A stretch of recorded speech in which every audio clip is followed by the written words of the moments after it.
மலர்கள் மலர்ந்தது எனக்கு மதுரசம் அருந்தட்டுமா விடுகின்ற வரையில் முடிகின்ற வரையில் கவிதைகள் எழுதட்டுமா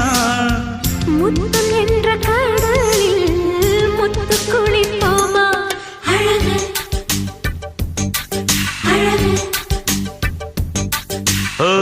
நீ நடந்தால் நடையழகு அழகு நெருங்கி வரும் இடையழகு அழகு வேலெறியும்